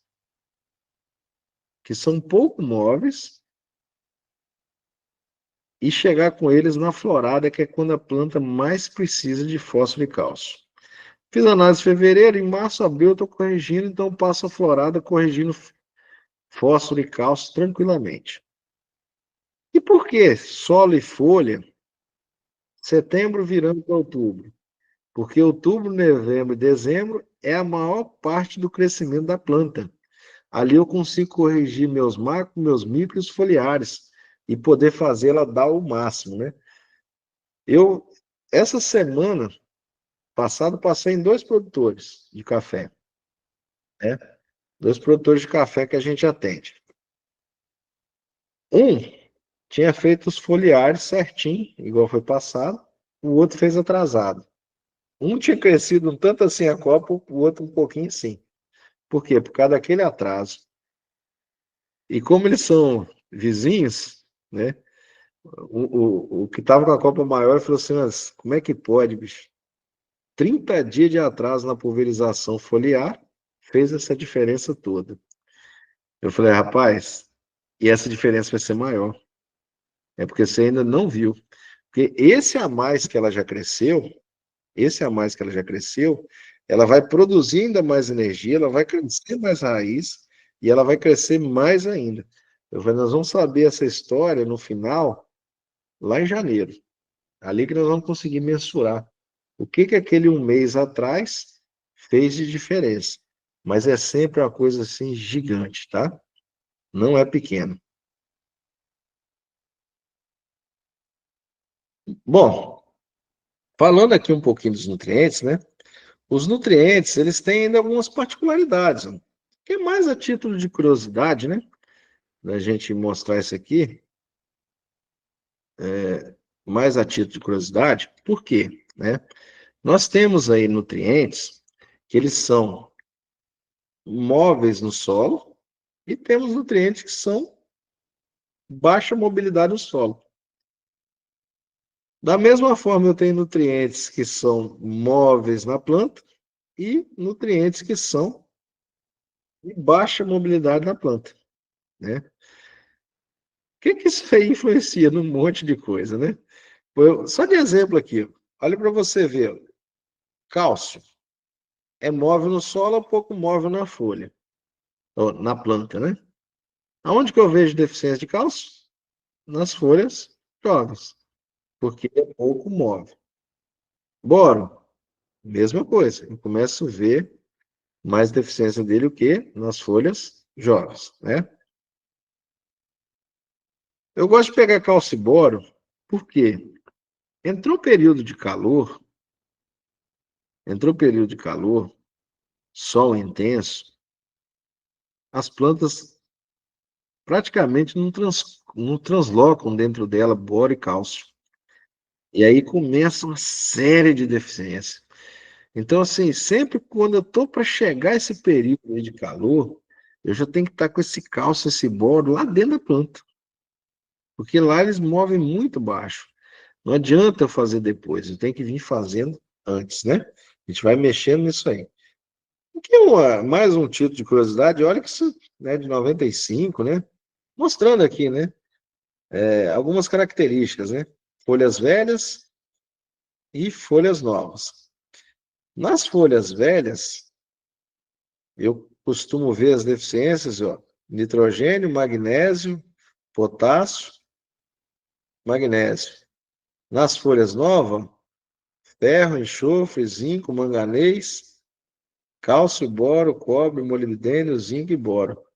Olha para você ver, aqueles que eram de baixa mobilidade na planta, eu vejo nas folhas novas. Aqueles que é de alta mobilidade na planta, eu vejo nas folhas velhas, né? Só para mostrar como que a gente acaba vendo, às vezes separando a deficiência e outra. Aquele que me manda foto aí, né? Às vezes o cara manda uma foto, eu penso, tira uma foto da parte de cima da planta, da parte de baixo, ou de mais longe. Por quê? A gente quer ver esses detalhes. Que o que vai definir se é um ou se é outro é a posição também que está na planta, né?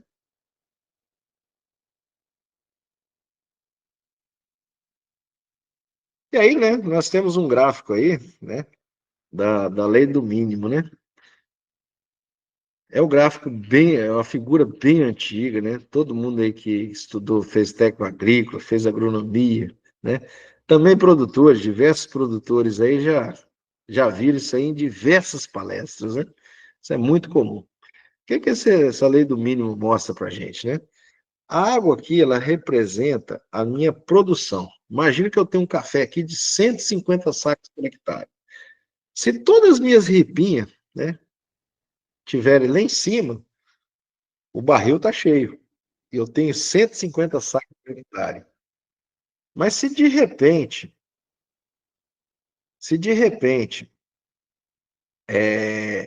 eu tenho uma ripinha aqui mais baixa, a minha produção ela vai escoar até aquele ponto que a ripinha limita, né? Que é o meu limitante. E aí a minha produção, ó, vai pelo ralo. E aí essa lei do mínimo mostra que a ripinha limitante, ela vai me tirar a produção até aquilo que ela está limitando. Né? Note quando eu boto a ripinha aqui, nós estamos falando nutriente, mas nós estamos falando aqui também em água, em luz, né? Então, é tudo que a planta precisa para produzir. Temos uma outra figura,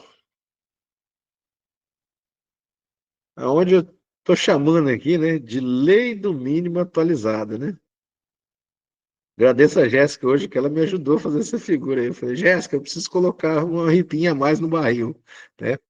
Essa ripinha aqui a mais que a gente colocou, o que que é? Bioestimulante. Por quê? A gente tem visto, né, nos resultados atuais, né, nas pesquisas atuais, no nosso dia a dia, nos campos experimentais, que o uso de bioestimulante tem aumentado muito a minha produtividade, né? O que são bioestimulantes, Anderson? Tudo aquilo que estimula a planta é bioestimulante, né? Nutriente também é um bioestimulante, né? Eu posso pegar até as outras ripinhas aqui também era bioestimulante. Mas, por exemplo, fito-hormônio é um bioestimulante, matéria orgânica líquida é bioestimulante, é, ácido, aminoácido é estimulante, é bioestimulante, né? Extratos vegetais, ácidos orgânicos. Eu começo a ter uma série hoje no mercado de produtos que são bioestimulantes. Se é bioestimulante é porque ele está estimulando a planta, ele está estimulando ela a crescer, estimulando a enraizar. Fez isso aí, meu caro, aumentou a fotossíntese, aumenta o resultado. O que o nosso adubo faz? A mesma coisa, é estimular. Então, tudo que você usa para estimular vai te melhorar o resultado, né? E uma das coisas que a gente vê também é que o uso desses bioestimulantes também começa a reduzir minha adubação química, né? Então a gente começa a ver que tem uma interação, que eu posso reduzir a adubação química usando aminoácido, por exemplo, né? Então, assim, nós vamos ver cada vez um boom a mais aí de aminoácido. Parece, né, coisa de outro mundo, mas quem já vem do passado vai vendo isso aí. Nós começamos com nitrogênio, né? As primeiras adubações que a gente fazia era com nitrogênio. Saímos do nitrogênio, começamos a usar os macros, NPK. Saímos dos macros, a gente começou a usar micro, né? Entramos no micro, entramos só com boro, zinco, manganês, aí depois já começou cobalto, já começou molibdênio, né? E por aí vai. E hoje chega a vez aí a gente começar a trabalhar os bioestimulantes. E aí a gente vai vendo o seguinte, que eles interferem no processo, inclusive também, não só na produção, mas também na resistência aos próprios estresses, na recuperação da planta ao estresse. A gente começa a ver uma série de efeitos aí nos bioestimulantes, né? Então, assim, por isso nós adicionamos mais uma repinha. A lei do mínimo atualizada, ela tem que entrar os bioestimulantes. Eu peguei só uma foto, porque não era objetivo ficar aqui falando muito de bioestimulante, mas uma foto de um trabalho aqui do Canelas, né?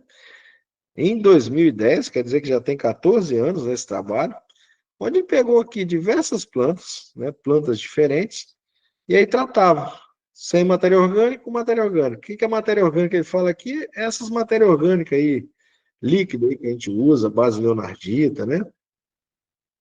Ou de turfa, né? Mas o material único, né, que tem no mercado, né? E aí pegou sem matéria orgânica com matéria orgânica. Qual a diferença de raiz? Qual planta precisa de mais adubo? De cá, né? A de cá já vai precisar de menos. Consegue explorar mais solo. Qual planta precisa de mais água? De cá. Daqui precisa menos. Que aprofundou a raiz, explora mais o solo, né? Qual que vai produzir mais? A daqui. Né? A gente não tem dúvida disso. Qual que vai crescer mais? A daqui. Qual que vai crescer mais rápido? A daqui. Né? E aí, outra planta, sem com a diferença de raiz. Outro tipo de planta, sem com a diferença. Outro tipo de planta, sem com. Mostrando o quê? Que esses produtos aqui são o quê? Bioestimulante, né? Eu botei esse exemplo aqui, mas a gente tem diversos. A gente tem extrato de água mostrando isso, né? Mas não era o objetivo aqui, senão ia ficar muito extenso. Mas a gente tem extrato de alga, a gente tem aminoácido, né? A gente tem até micro-organismos mostrando essas relações, tá? Então, isso aqui vai muito além.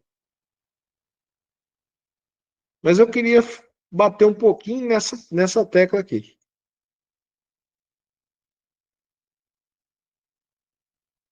Bom, quem já viu a aula, palestra da gente, já viu sempre eu mostrando essa figura, né? Uma figura bem antiga. Pensa num trem antigo. A gente gosta daquelas coisas bem antigas também, porque traz um monte de explicação para a atualidade, né? O que essa figura mostra? A coisa mais idiota possível, né? Eu começo a fornecer nutriente e a minha produção começa a crescer.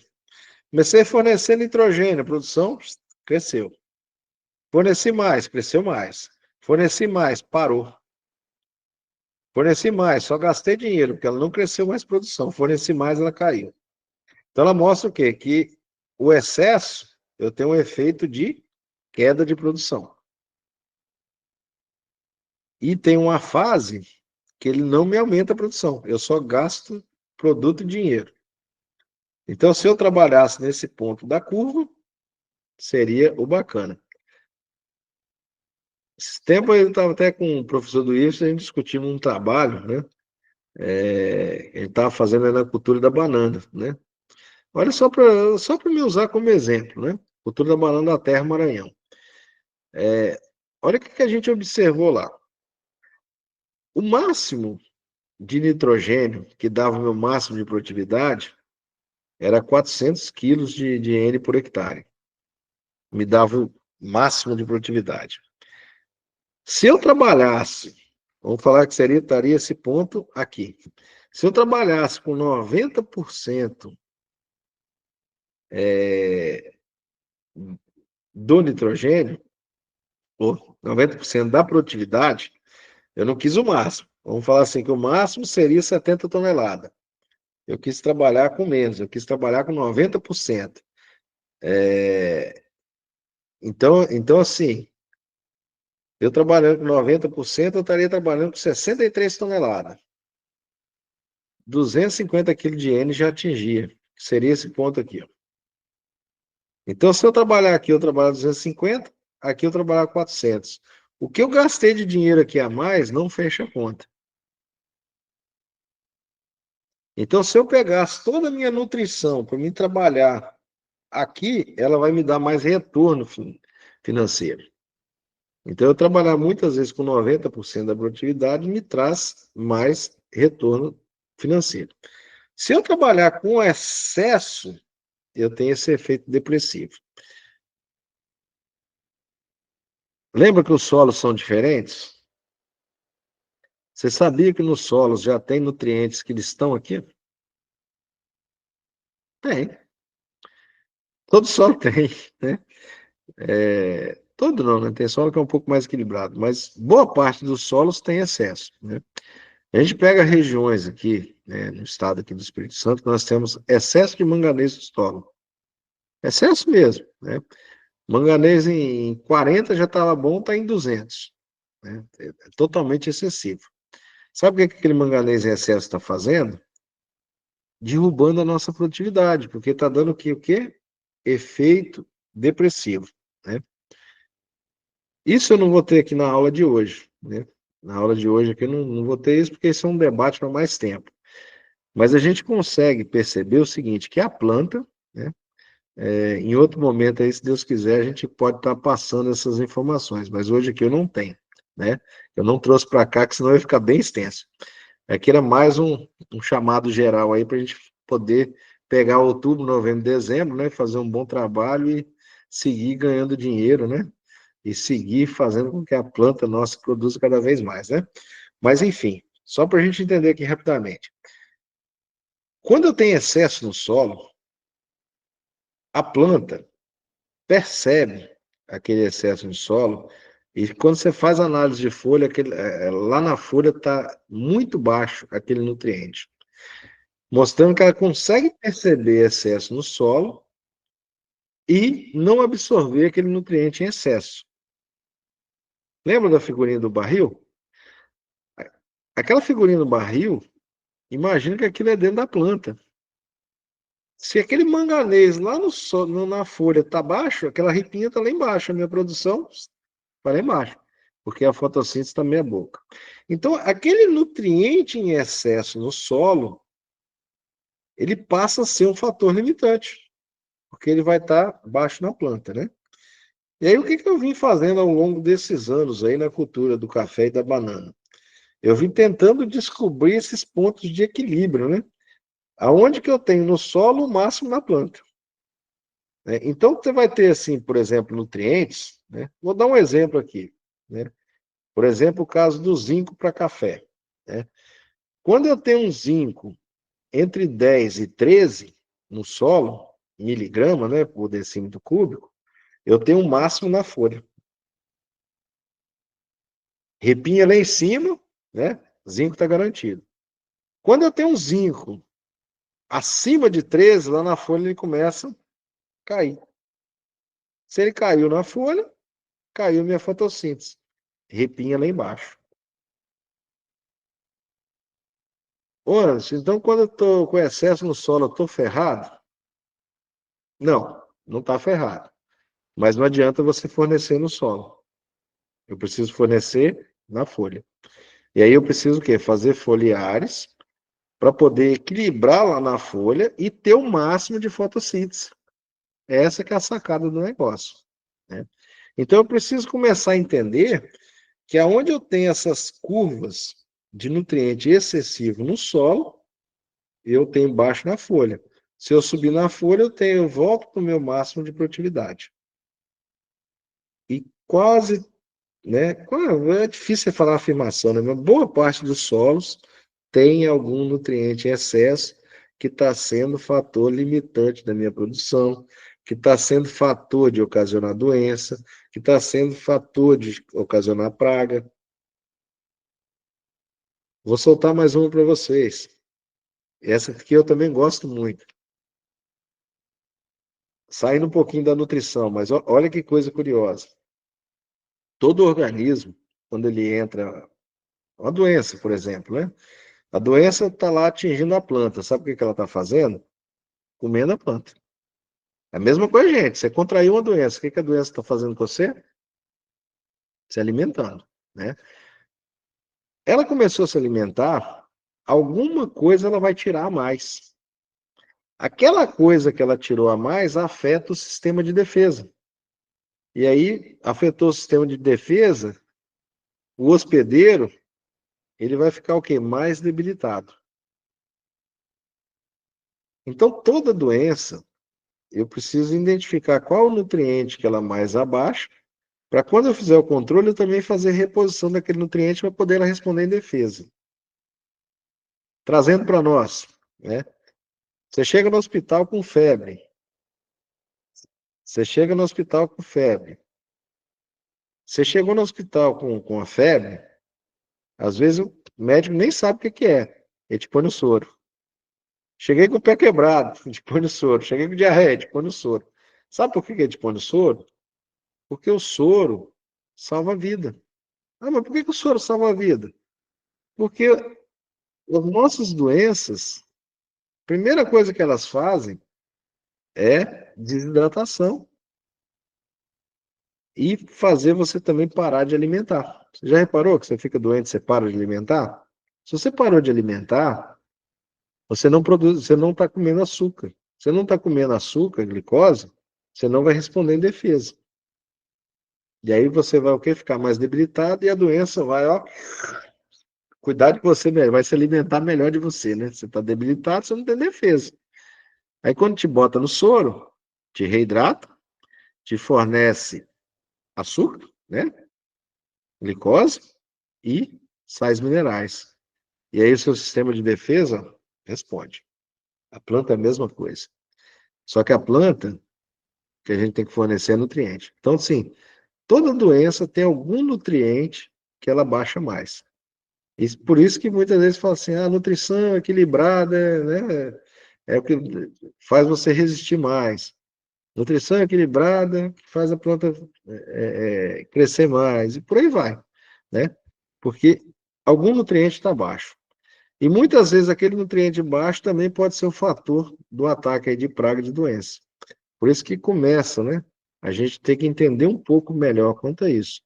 E poucas pessoas às vezes trabalham isso aqui no dia a dia, né? Buscam-se a receita de bolo, busca a facilidade, né? Eu fico até triste quando eu vejo uma pessoa pregar uma agricultura simplística, né? A agricultura não é simples, a agricultura é muito complexa. Todo dia a gente aprende alguma coisa, né? Não é todo ano, não, é todo dia a gente aprende alguma coisa. É muito complexo. Se você enxergar a agricultura de forma simples, vai dar errado, né? A gente tem que enxergar de forma complexa, porque o sistema é complexo. Sempre quando você vê uma coisa que está ficando muito simples, você pode saber que lá na frente vai ficar feia a coisa, porque é complexo, né? Por isso a gente tem que valorizar, né? Cada dia, né? Quem está ali pesquisando, quem está ali te orientando, quem está ali te assistindo, porque ele tem que buscar informação constantemente. O café que a gente cuidava há 5 anos atrás, hoje não dá certo mais, porque hoje nós temos variáveis aí que a gente não tinha. Por isso que eu bati um pouquinho no clima, porque são variáveis que a gente não tinha. E ali mexe com a nutrição, ali mexe com a defesa, ali mexe com a fotossíntese, mexe com tudo. Se não aprender a trabalhar ali, não vai conseguir, tá? Bom, seguindo mais um pouquinho aí, né? Essa aqui é a figura mais simples de todas, né? Que a gente conhece, né? Mas eu não posso deixar de falar porque ela é super importante. Que é aquela que mostra que, olha que monte de risco para lá e para cá, né? Mas o que ela está mostrando para nós? Aqui embaixo a gente fala na faixa de pH do solo, né? pH vindo aqui desde o ácido a um pH mais básico, né? Bom, quando a gente está aqui num pH ácido, eu tenho presença de alumínio alto. Alumínio é tóxico. Se alumínio é tóxico, ele vai inibir crescimento de raiz, tá? Quando eu chego com esse pH em 5,5, o alumínio já é zero, ou está muito próximo a zero. Então, o mínimo de pH para mim poder produzir, 5,5. Esse seria o mínimo, né? Para ser o ideal, tá? O mínimo para ser ideal. pH mais próximo a 4,5, bicho, a 4, eu tô lascado, né? Porque o alumínio lá nas alturas. Alumínio bem tóxico. Bom, outra coisa que eu gosto de chamar a atenção aqui é os macros, ó. Olha aqui nessa curva aqui, ó. Aqui eu tenho nitrogênio e enxofre, aqui eu tenho potássio, né? E aqui eu tenho fósforo. Nota que os macros tá entre o pH de 6 a 7, né? Eu consigo alimentar melhor deles. O que a planta consome em maior quantidade? Macro, né? Não é aqui, não é isso que nós vimos ali? Não é que ele é mais importante, mas o que ela come mais em quantidade. Então, eu manter o pH entre 6 e 7, eu estou favorecendo os macros. E o que ela come em menor quantidade? Os micros. E os micros, às vezes, acontece o contrário. No pH mais ácido, ele está mais disponível. À medida que o pH sobe, ele fica menos disponível. Por isso que a faixa de pH ideal é entre 6 e 7, né? Melhor ainda se estiver em 6,5, né?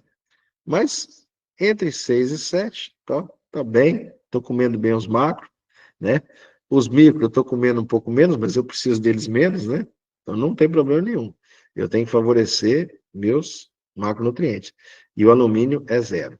Então, se perguntasse para você hoje, fala assim, ô Anderson, meu solo está com 5,5, dá para me produzir bem? Tá, porque eu já tenho alumínio zero e já estou chegando aqui, ó, numa curva boa dos macros, né? Já estou chegando aqui numa curva boa dos macros e estou numa curva boa dos micros. Durante muito tempo, aí o pessoal batia muito na tecla aí do pH perto de 5,5. Hoje, nós estamos caminhando um pouquinho mais de 6,5, 7, mas não só por causa de nutrição.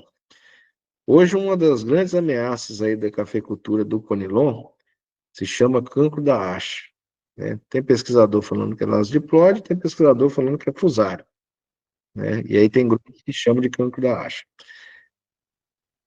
Considerando que for fusário, né? pHs mais elevados, eu tenho uma incidência menor de fusário. Mas se for naso diploide, eu não perdi nada se eu tiver corrigido pensando que é fusário. Porque a gente, às vezes, não tem tempo de esperar essa briga da pesquisa e decidir o que é, né? Porque um isolou lasodiploide, fez postulado de Koch e mostrou que é ela, o outro isolou fusário, fez postulado de Koch e mostrou que é ele. E aí ficamos nessa discussão. Mas na dúvida, a gente que está no dia a dia, a gente tem que resolver o problema. O que a gente faz? Trabalha com pH mais elevado, que é menor incidência de fusário, né? Se for fusário, já fiz meu dever de casa. Se não for fusário, pô, tô numa faixa de pH bacana, tá bom demais. Tá? E aqui, assim, só para a gente já caminhar aí para o encerramento, até porque a hora já está um pouquinho avançada, né? Eu não posso deixar de falar na tal da CTC, né? A CTC é o que vai dizer o quanto aquele solo vai me dar de dinheiro, né? Solos que têm CTCs mais elevados, eles têm uma capacidade de quê? De reter mais nutriente. Mas peraí, explica aí primeiro o que é CTC. O nome chama capacidade de troca catiônica. Catiônica, né? O nome cátion, ele vem de carga positiva, tá? Ele vem de carga positiva. As cargas positivas, né, é a maior parte dos meus nutrientes. Potássio é positivo, cálcio é positivo, magnésio é positivo, zinco, cobre, ferro, manganês, né? São positivos, né? Então, a maior parte é carga positiva. Então, esse solo ele tem capacidade o quê? De reter mais cátions, mais cargas positivas. Então, o solo que ele vai ser mais fértil, né? Solos com CTCs mais elevados são solos mais férteis. Solos com menos CTC são solos menos férteis. Tá? Mas não se engana com uma coisa que tem na análise, não, só para esclarear, né? Quando eu faço análise de solo, aparece duas CTCs lá. Aparece CTC efetivo e CTC pH 7. Às vezes eu olho a CTC pH 7, está lá em 9. Bacana, eu tenho uma CTC em pH 7 de 9. Mas a efetiva está 2. Sabe o que está dizendo ali? Que o seu solo ele tem alta capacidade de armazenar nutrientes, mas não está armazenando. Porque a efetiva está baixa. A efetiva é que ele está naquele pH. Se tivesse a 7, ele ia 9. Então a gente corrige para poder chegar mais próximo ao 9 e armazenar mais carga. Além do mais, né, uma outra informação aqui, né, essas cargas negativas faz também ligações com a água. Então, quanto maior é CTC do solo, mais água esse solo armazena. Quanto menor a CTC do solo, menos água esse solo armazena. Então, se eu quero armazenar água, segurar água por mais tempo, eu tenho que também ter uma elevação da CTC. Por isso que solos arenosos, eles são muito mais sensíveis a estresse hídrico, porque eles não têm CTC. O CTC deles é baixo, né? Não é que eles não têm CTC, né? Eles têm uma CTC baixa. Vamos lá, então. Aí, aqui só uma figura mostrando uma raiz, né? Mostrando o seguinte, o que acidifica o solo, né? Nós temos aí como fonte que acidifica o solo os adubos nitrogenados à base amoniacal. Ureia, sulfato de amônio, né? Por quê? A planta não come amônio, ela come nitrato. Amônio é NH3, NH4, né? São as formas amoniacais que existem, né? O amônio ou amônia, né? E nitrato, NO. Bom, se tem H, tem hidrogênio. Se tem hidrogênio, é acidez. Se tem oxigênio, não tem hidrogênio, então não tem acidez, tá? Então, a forma amoniacal, eles têm hidrogênio. Para a planta comer, essas formas amoniacais são convertidos a nitrato, né? No solo, eles são convertidos a nitrato e nessa conversão libera esses quatro hidrogênios, então eles acidificam. Então, uma fonte de acidificação é minha fonte de nitrogênio, tá? Mas também a própria planta, tá? A própria planta vai acidificando o solo com o tempo, né? Ó, a planta aqui, ela faz, na hora que ela vai se alimentar, ó, ela faz uma troca, ó. Aqui eu tenho uma partícula do solo, né? No caso aí é a argila, né? Que está aqui que, com os meus nutrientes aqui ligados a ela, né? Que é a CTC. Ele está aqui com os nutrientes ligados. Para ela comer, ela troca. Ela joga um hidrogênio aqui para a argila e come um potássio. Ela faz uma troca. Troca um nutriente por outro. Aliás, troca um hidrogênio por um nutriente. Certo? Da mesma forma, no processo, né? A planta também ela libera CO2 no solo. Lá em cima ela libera O2, né? Aqui embaixo ela libera CO2 na raiz. Esse CO2 no solo reage com a água e também libera hidrogênio, né? Então, assim, quanto mais hidrogênio, mais acidez, certo? Opa.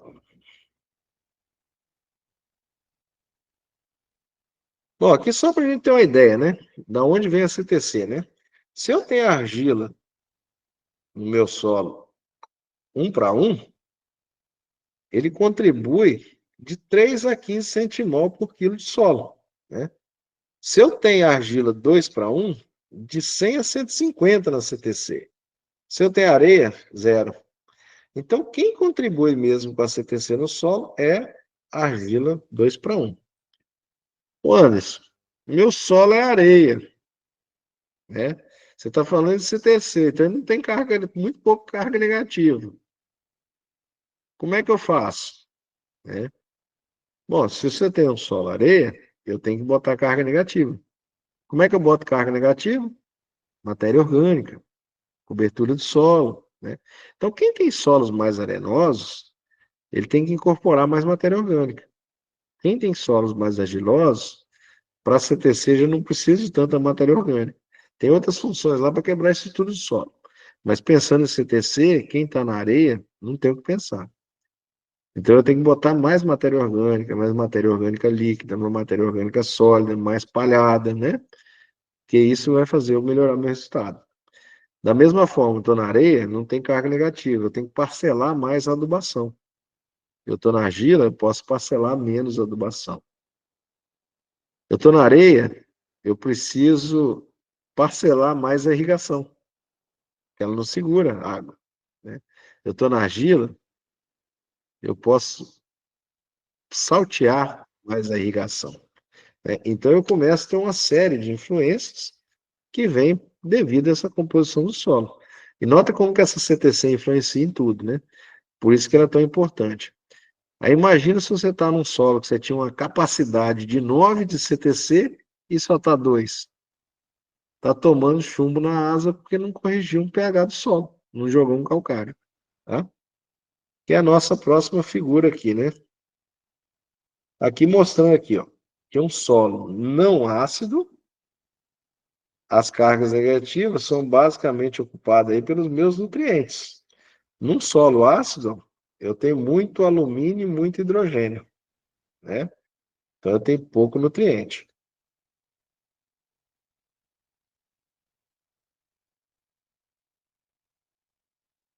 Opa, chegamos a mensagem final aí. Mas enfim, o que que a gente queria discutir com vocês hoje aí, né? Para poder fechar um resumo aí. Outubro, novembro e dezembro, façam os foliares de vocês, né? Se não fez análise de solo e de folha, aproveite e faz para poder corrigir isso logo. acerta a nutrição, porque é o momento que a planta cresce. Se vier período aí com estresse, trabalha em cima de estresse, tá? Outra coisa, né? Tem que fazer um trabalho em cima de fazer raiz, porque a raiz é o começo de tudo. Não adianta eu querer fazer somente parte aérea, eu também tem que fazer raiz. E muitas vezes a raiz ela é negligenciada, né? A gente acaba negligenciando. Então, era a mensagem que eu queria passar para vocês, era justamente essa.